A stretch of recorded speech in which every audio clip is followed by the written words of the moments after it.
की जिंदगी बदल सकती है। मैं उन सभी लोगों के हृदय से सराहना करता हूं जिन्होंने ऐसे नेक कार्य किए हैं। मेरे प्यारे देशवासियों, आजादी के अमृत महोत्सव के दौरान मैंने लाल किले से पंच प्राणों की बात कही थी।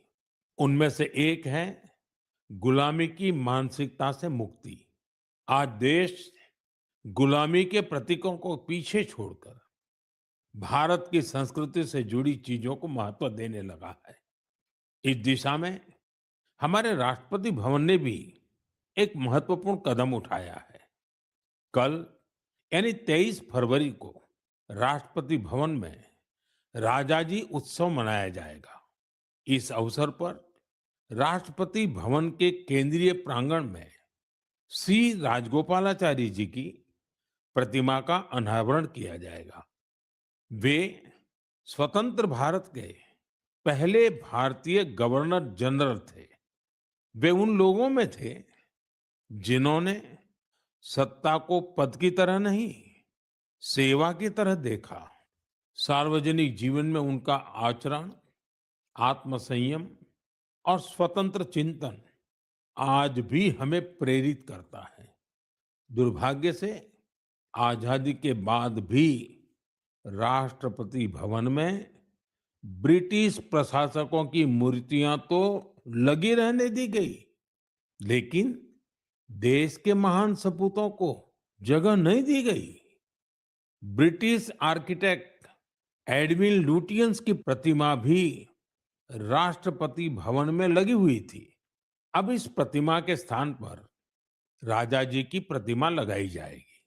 राजा जी उत्सव के दौरान राजगोपालाचारी जी पर आधारित प्रदर्शनी भी लगेगी। ये प्रदर्शनी 24 फरवरी से 1 मार्च तक चलेगी। मौका निकालकर आप भी इसे देखने जरूर जाइएगा। मेरे प्यारे देशवासियों, मन की बात में मैंने आपसे डिजिटल अरेस्ट पर विस्तार से बात की है। इसके बाद देश में डिजिटल अरेस्ट और डिजिटल फ्रॉड को लेकर हमारे समाज में काफी जागरूकता आई। लेकिन अभी भी हमारे आसपास ऐसी घटनाएं हो रही हैं जो अक्षम्य है। निर्दोष लोगों को डिजिटल अरेस्ट और फाइनेंशियल फ्रॉड का निशाना बनाया जा रहा है।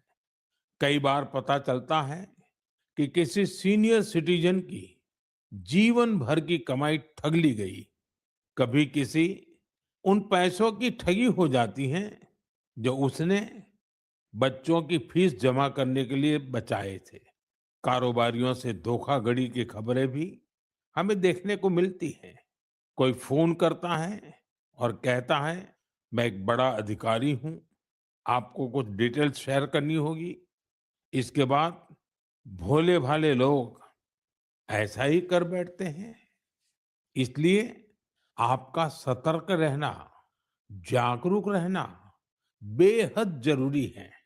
साथियों, आप सभी केवाईसी, नो योर कस्टमर, यानी अपने ग्राहक को जाने, इस प्रोसेस को तो जानते ही होंगे। कभी कभी जब आपको आपसे बैंक से केवाईसी अपडेट या री केवाईसी करवाने के मैसेज आते हैं तो मन में सवाल उठता है, मैंने तो पहले ही केवाईसी करवा रखी है, तो ये फिर क्यों? मेरा आपसे आग्रह है, झुंझलाइए नहीं। ये आपके पैसे की सुरक्षा के लिए ही है। हम सभी जानते हैं कि आजकल पेंशन, सब्सिडी, बीमा, यूपीआई सब कुछ बैंक खाते से जुड़ा है। इसी वजह से बैंक समय समय पर री केवाईसी करते हैं ताकि आपका बैंक अकाउंट सुरक्षित रहे। हाँ, इसमें भी आपको एक बात याद रखनी है, जो अपराधी हैं वो फर्जी कॉल करते हैं, एसएमएस और लिंक भेजते हैं। इसलिए हमें सतर्क रहना है और ऐसे धोखेबाजों के झांसे में नहीं आना है। केवाईसी या री केवाईसी, केवल अपने बैंक की शाखा या आधिकारिक ऐप और ऑथराइज्ड मीडियम से ही कराएं। ओटीपी, आधार नंबर या बैंक खाते संबंधी जानकारी किसी को भी न दें। और सबसे अहम बात, अपने पासवर्ड को समय समय पर जरूर बदलते रहें। जैसे हर मौसम के साथ खान पान बदल जाता है, पहनावा भी बदल जाता है, वैसे ही नियम बना लीजिए कि हर कुछ दिन में आपको अपना पासवर्ड भी बदल लेना है। साथियों, हाल ही में भारतीय रिजर्व बैंक ने इन्हीं विषयों पर वित्तीय साक्षरता सप्ताह का आयोजन किया था। वित्तीय साक्षरता का ये अभियान अब पूरे वर्ष जारी रहेगा। इसलिए भारतीय रिजर्व बैंक के मैसेज का ध्यान रखें और अपनी केवाईसी अपडेटेड रखें। याद रखिए, सही केवाईसी, समय पर री केवाईसी करे खाता सुरक्षित, बने सशक्त नागरिक। क्योंकि सशक्त नागरिकों से ही बनता है मजबूत और आत्मनिर्भर भारत। मेरे प्यारे देशवासियों, हमारे किसान केवल अन्नदाता नहीं है, वे धरती के सच्चे साधक हैं। मिट्टी को सोना बनाना क्या होता है, ये कोई हमारे किसानों से सीखे। और हमारा आज का किसान तो परंपरा और टेक्नोलॉजी दोनों को साथ लेकर चल रहा है। और मुझे ये देखकर खुशी होती है कि हमारे किसान अब सिर्फ उत्पादन नहीं, बल्कि गुणवत्ता, वैल्यू एडिशन और नए बाजारों पर भी ध्यान दे रहे हैं।